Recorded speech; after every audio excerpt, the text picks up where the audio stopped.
Star Pawan Kalyan హీరోగా నటించిన Harihara Veeramallu cinema థియేటర్లోకి రానుంది. ఈ సినిమా గురించి ఎంతో కాలంగా వార్తలు వస్తున్నాయి. అసలే ఈ సినిమా 6 ఏళ్ల క్రితమే అనౌన్స్ అయ్యింది. మొదట ఈ సినిమాకి దర్శకుడిగా క్రిష్ జాగర్లమూడి పనిచేశాడు. 4 సంవత్సరాల పాటు ఈ ప్రాజెక్టుతో ఆయన అసోసియేట్ అయ్యాడు. అయితే షూటింగ్ లో ఎన్నో ఆటంకాలు, ఆలస్యాలు రావడంతో చివరికి క్రిష్ ఈ సినిమా నుంచి తప్పుకున్నారు. తర్వాత ఈ సినిమా పనిని నిర్మాత ఏఎం రత్నం కొడుకు జ్యోతికృష్ణ తీసుకున్నాడు. అతడు మిగతా సినిమా షూటింగ్ పూర్తి చేశాడు. ఎవరి క్రెడిట్ ఎంత?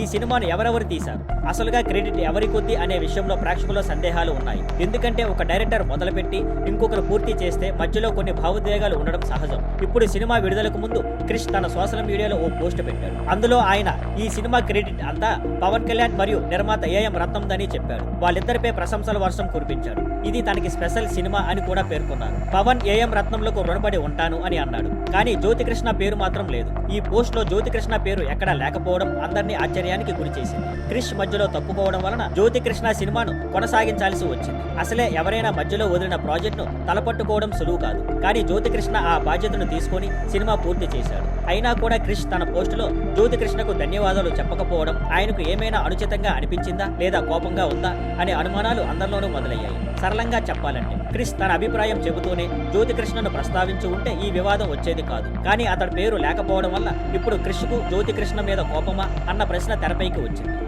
Thank you for watching. Please like, share and subscribe.